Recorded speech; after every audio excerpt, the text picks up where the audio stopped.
Olá, bem-vindos ao canal Brasileiros pelo Mundo.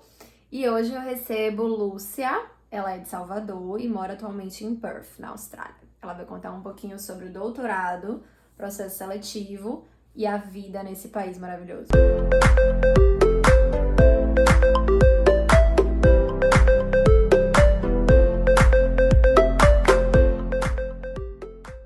Hoje eu tô conversando com Lúcia, que mora na Austrália.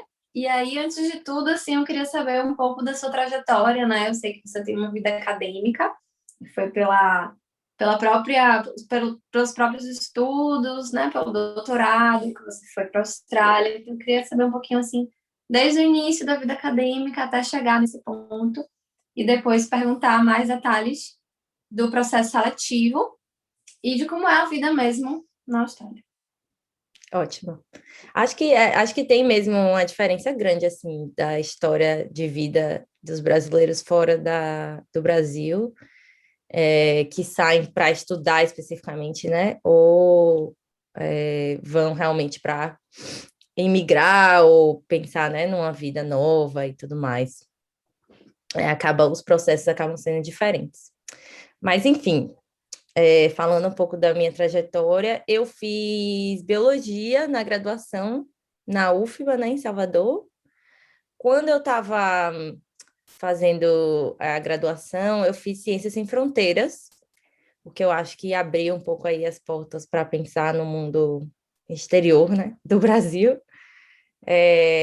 Eu fiquei um ano na Califórnia, nos Estados Unidos.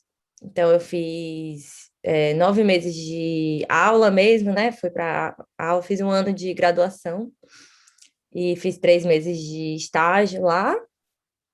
E aí voltei para o Brasil, terminei minha graduação e fui fazer mestrado. Aí meu mestrado foi em São Paulo. Quando eu terminei meu mestrado, eu tive uma crise um pouco acadêmica. Isso é bem comum. Provavelmente quem está me ouvindo que fez mestrados sabe disso. Tive uma super crise, assim, se era isso mesmo que eu queria e tal, e aí eu fui fazer outras coisas, né? Trabalhar o que a gente chama um trabalho normal, é, de 8 a 5 aquela coisa. Mas acabei decidindo que queria voltar para academia mesmo, que era isso que eu queria e tal. E acho que esse momento foi importante, assim, né, para mim. Parar, sair, pensar, decidir mesmo, né? Minha profissão foi algo importante. E, e aí, nessa decisão, que foi de fazer doutorado, eu pensei, bom, estou aqui arriscando tudo, né? Quero, decidir que quero isso mesmo, vou fazer o máximo que eu posso. E aí fui atrás de contatos que eu tinha. Então, desde a graduação eu tenho ido bastante para congresso, né, conferência, inclusive fora do Brasil algumas vezes, e feito muito contato, assim. Contato é uma coisa super importante. Acho que para qualquer pessoa, né? Não só na minha profissão principalmente, mas para qualquer pessoa, né? Ir atrás, botar sua cara no mundo. Então, fui atrás dos meus contatos que eu conhecia, professores que estavam fora do Brasil, para perguntar onde era o melhor lugar para eu fazer meu doutorado, quais são as oportunidades, né? Porque eu sabia que a maioria dos doutorados fora do Brasil são pagos, então, e são muito caros, né? Então, não teria como pagar, então queria saber onde é que eu arranjava bolsa, né, essas coisas. E aí acabei decidindo tentar para cá, para a Austrália, com um orientador que eu já conhecia antes e que trabalha com coisas próximas do que eu queria trabalhar.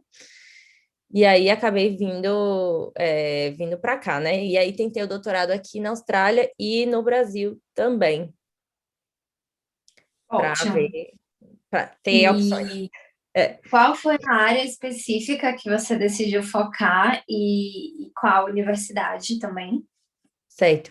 Eu Eu fiz biologia, como eu falei, na graduação, mas eu sempre tive perto da filosofia da biologia, que é basicamente pensar sobre a biologia, né? Então, pensar sobre os métodos, sobre os conceitos que os biólogos utilizam na sua prática.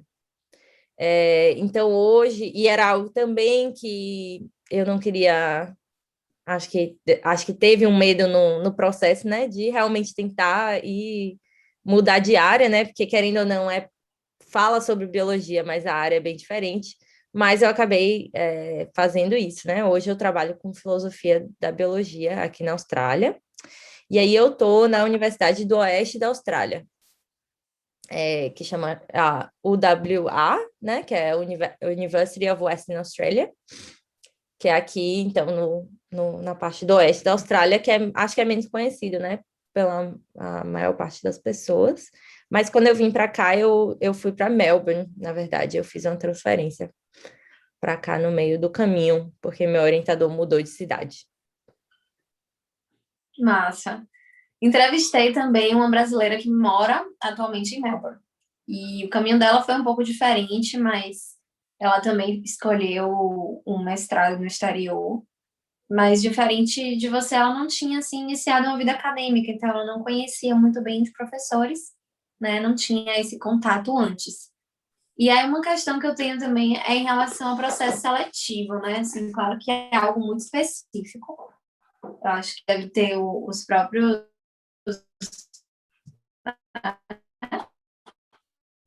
o próprio processo seletivo vai ser bem mais complexo do processo seletivo de um mestrado ou de um curso, né, digamos assim, profissional. E como é que foi esse processo Certo. para você? Quais são as etapas? Uhum. O processo seletivo, acho, de todos os doutorados, pelo menos aqui da Austrália, passa por dois momentos, assim, né? Primeiro, você precisa ter um contato e alguém que também esteja disponível para te orientar, de certa forma. Então, essa pessoa pode dizer, yeah, eu quero te orientar, tudo bem, mas você tem que passar pelo processo seletivo da universidade no geral. Então, você aplica, basicamente, eles querem ver a sua atividade, assim, né, na área, ou o porquê você quer fazer isso se você não é dessa área, né? Então, se você tem publicação, vai contar, é uma coisa um pouco mais subjetiva do que o que a gente está acostumado. Eu acho que no Brasil, pelo menos os doutorados que eu tenho contato, tem alguma forma de teste ou alguma forma de entrevista, né? Aqui eu mandei todos os meus documentos, né? Minha dissertação de mestrado, eu mandei as publicações que eu já tinha, eu fiz uma proposta de projeto, né? Do que eu queria trabalhar. Falei que tinha uma pessoa que poderia me orientar, que estava disponível para me orientar. E aí é isso, aí você manda tudo isso lá, tem um monte de requerimentos e formulários. E basicamente manda isso e você recebe a resposta se você for aprovado ou se você não for aprovado. Na universidade no geral, e aí tem um segundo processo para bolsa, especificamente. Então, eu diria que é mais tranquilo, vamos dizer assim, né? Ser aprovado pela universidade, né? Se você ou já trabalha com algo, ou, enfim, conseguiu alguém que está disposto a te orientar. O maior problema sempre chega na parte das bolsas, porque comparado ao, pelo menos ao que a gente tinha no Brasil há alguns anos atrás, aqui não tem muita bolsa, né? Não tem mesmo, assim, eles realmente olham para pessoas com bolsa como pessoas incríveis, assim, tipo, meu Deus, você conseguiu uma bolsa, porque realmente não é todo mundo que tem bolsa aqui. Sim. E, assim, em relação ao custo de vida, enfim, como é a rotina, né? Você já terminou o doutorado? Não, ainda não terminei. Ainda estou fazendo. Hum, Estou no meu terceiro ano. São quantos anos no total? São 4 anos de doutorado, 4 anos. isso. Entendi. Porém, eles esperam que alunos internacionais terminem em 3 anos e meio. porque, sim. Só porque não você não é daqui, né? Porque não basta que você Então, está fazendo uma segunda língua num país gente, diferente. tipo, olha, próximo, estamos aqui na fila do próximo estudante. Vamos lá. E como o lockdown, assim, vocês conseguiram manter a rotina? Deu para continuar os estudos, né? No caso, o trabalho direitinho ou impactou bastante nesse processo? Olha, não impactou tanto de forma objetiva, eu vou dizer, meu doutorado, porque meu doutorado é teórico, né? Então, eu não tenho nenhum experimento ou alguma coisa assim. Então, para mim, não impactou objetivamente, porque eu basicamente lido com livro e computador, né? Então, eu posso ficar aqui sentadinha na minha mesa, onde estou agora nesse momento, e só fazer. Obviamente, subjetivamente, impactou bastante, né? O começo da pandemia coincidiu com o momento que eu mudei de Melbourne para cá, para Perth. Então foi um momento que eu ainda estava conhecendo as pessoas, né? Querendo ou não, é bem difícil porque a cultura é diferente e você está num lugar diferente. E aí eu estava conversando, né? 2 semanas, eu acho, depois que eu cheguei aqui, fechou tudo. Então eu fiquei presa em casa por alguns meses. A vantagem é que a gente tá bem sortudo, eu diria, e também teve um trabalho importante do governo para fazer com que a pandemia seja contida, né? Então a gente tá com a vida normal desde junho, julho do ano passado.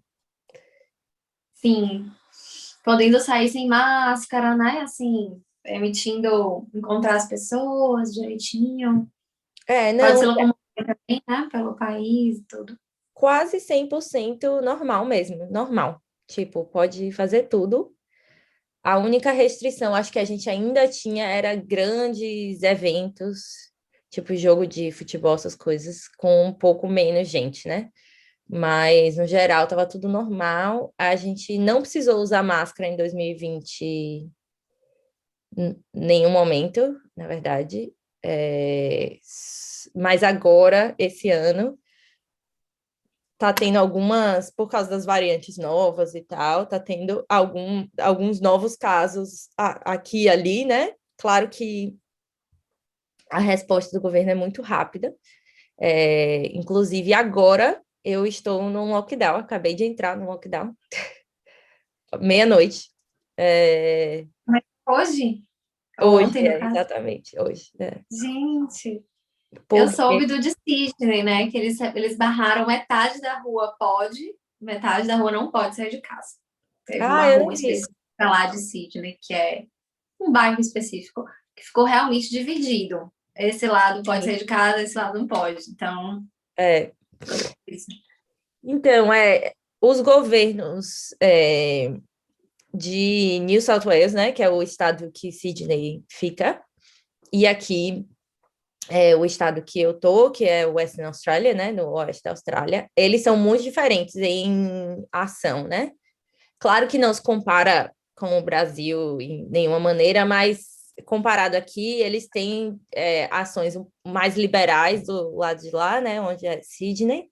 Então, eles tentam não fazer grandes lockdowns até parecer que o negócio tá aumentando mesmo, né? E meu estado é bem assim, tipo, a gente teve 3 casos. E aí, por isso que eu estou em lockdown. 3 casos. Uhum. É, um, é uma realmente, eu não sei nem o que dizer, porque é muito diferente, né? É Assim, muito é uma bolha. uma bolha. E É uma tem bolha o mesmo. mundo e temos a Austrália, porque realmente, assim, é bem diferente. É. E, assim, então, nesse sentido, você comentou que se impactou mais subjetivamente, né? Por conta dessa adaptação, nota de mudança, direitinho. E assim, uma curiosidade mais de quem não é da área acadêmica, né? Como é a rotina do pesquisador? Vocês têm horários fixos ou tem uma carga de trabalho organizadinha ou é mais flexível? Você pode estagiar, você pode trabalhar, ganhar um extra ou não? É totalmente ali focado só na pesquisa. Olha, varia bastante de pessoa para pessoa, porque, e isso é uma das maiores dificuldades, eu diria, da vida acadêmica, porque a vida é completamente flexível, né? Você não tem nenhuma forma de horário é, que é imposta a você, né? Você não bate ponto em lugar nenhum, ninguém tá querendo, ninguém vai ficar falando com você quantas horas você fez cada dia. Porém, a depender da sua área, isso vai mudar, né? Se você tem uma área, por exemplo, experimental, você tem que estar lá fazendo seus experimentos. Se você tem um orientador que quer que te vê, né, todo dia no laboratório, você vai no laboratório todo dia, vai ter que ir. Se, como é o meu caso, é um doutorado teórico, eu não tenho que ir na faculdade em dia nenhum, na verdade, né? Se eu quiser ficar em casa, eu fico em casa. É, mas eu aprendi nos mais de 10 anos, eu acho que eu estou na universidade, que eu preciso de uma organização para mim por causa dessa flexibilidade tão grande, né? Você acaba se perdendo no que você precisa fazer, porque a responsabilidade é muito grande. E aí, por isso que eu digo que é uma das maiores dificuldades da vida acadêmica, e é onde resta a maior pressão da vida acadêmica, você é responsável por todas as decisões que você toma, né? Num trabalho, normalmente você tem alguém que toma grandes decisões por você, que diz quantas horas você tem que estar lá, o que você tem que trabalhar, o que você não tem. Na minha vida, eu tenho um orientador, obviamente, mas ele também é bem aberto no o que é que você quer fazer e eu vou te ajudar no que você quer fazer. Mas quem decide o que eu vou ler, quantas horas eu vou trabalhar com isso, o que é que eu vou escrever sobre, sou eu, né? Então é um trabalho muito individual também, né, nesse sentido. Assim, a troca acontece mais entre você e o orientador. É Isso, é diferente um de um trabalho. mestrado, por exemplo, que você tem ali as matérias para cursar e tudo mais, né?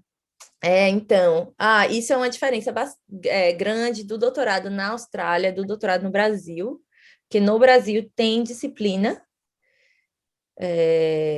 nos Estados Unidos também tem disciplina. A gente trabalha com uma estrutura europeia de pós-graduação.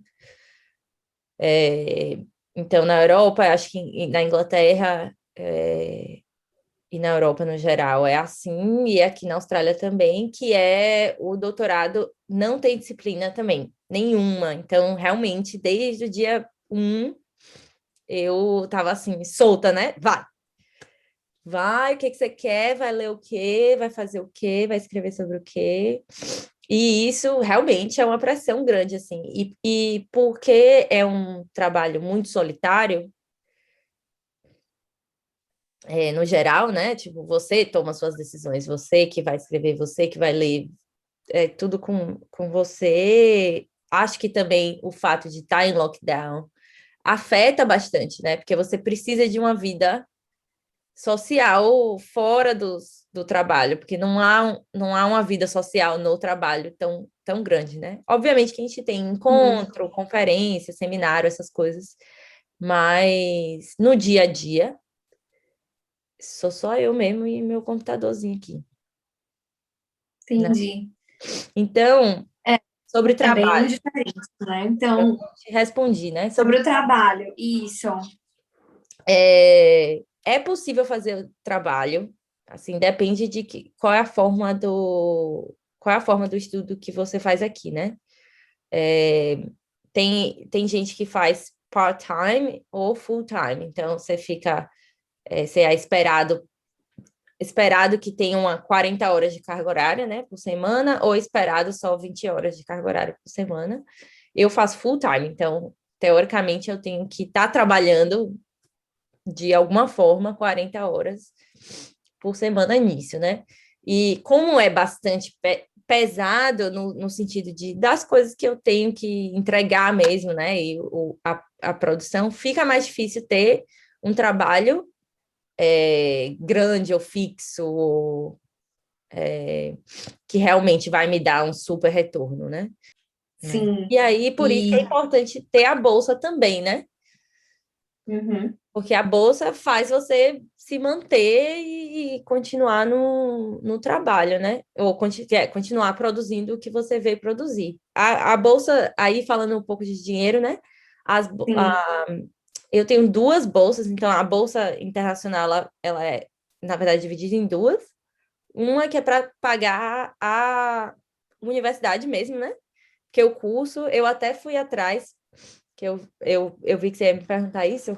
Isso, o valor do curso. Eu fui atrás para Para quem saber, não é para lembrar, bolsista. o valor do curso, porque eu lembro quando eu fui aceita, eu recebi o pedido para pagar o curso, né? Antes de ser aceita pela bolsa. E aí eu fiz, não teria como mesmo. O curso custa US$ 32.000 anualmente. É bem alto, porque a gente trabalhando no Brasil, ganhamos em reais e Não, é isso bem dá, caro, sei lá, realmente. R$ 100.000 100 por, mil por reais. ano. Então, assim, não dá, né? Fora o custo de vida, que é a outra pergunta de como é que funciona o custo de vida na sua cidade. Perth, que você mora? Perth, isso. Isso, que é uma das mais caras, inclusive, né, da Austrália. Mais ou menos. Mas eu não diria que é a mais cara, porque você consegue morar muito bem em lugares muito legais, assim, né? Com uma qualidade de vida maior, pagando a mesma coisa que você pagaria num lugar não muito bom em Melbourne ou em Sydney. Então, eu não diria que o custo de vida é maior. Eu ouvi falar que o custo de vida é maior comparado a comida, essas coisas e tal, porque a gente é uma cidade mais isolada, né? Da Austrália e acaba que às vezes o custo das coisas mesmo é mais caro aqui. Mas assim, sinceramente, eu não senti uma diferença muito grande de Melbourne para cá. É, a diferença grande que eu senti foi de qualidade de vida, assim, na verdade, no geral, minha qualidade de vida aumentou muito na mudança de Melbourne para Perth. Eu fiz aqui as contas, eu acho que eu gasto, mas assim, não vou também muito para super festas e tudo mais. Eu acho que eu gasto uns US$ 400 por semana, incluindo aluguel, que eu alugo um quarto, numa casa compartilhada, mas tem o meu próprio banheiro, que é um luxo, né, de casa compartilhada. Nessa vida de estudante internacional, ter o seu próprio banheiro, realmente. É um Faz a luxo, diferença. luxo. Acho luxo também. É, e não divido com muita gente também, né? Isso também é um luxo, assim, né? Um luxo que eu me dei. Dá para pagar menos. Então, eu pago quase os US$ 200 por semana, onde eu moro, de aluguel. Tem como pagar menos se você divide com mais gente e tal, né? Eu moro a 5 minutos da praia. Então, assim, para mim, isso é vida. Então, assim, no ápice Uhum, da vida. Em Melbourne, eu pagava, acho que um pouquinho menos, porque eu dividia com mais gente. uhum. Mas eu morava, tipo assim, a 1 hora e meia da praia, num bairro super é, longe de tudo, né? Sem nada por perto. Eu moro perto da praia, moro perto das coisas acontecendo, né? De bar, de restaurante, de coisa. Então, assim, eu acho que quase o mesmo valor te dá muito mais retorno aqui.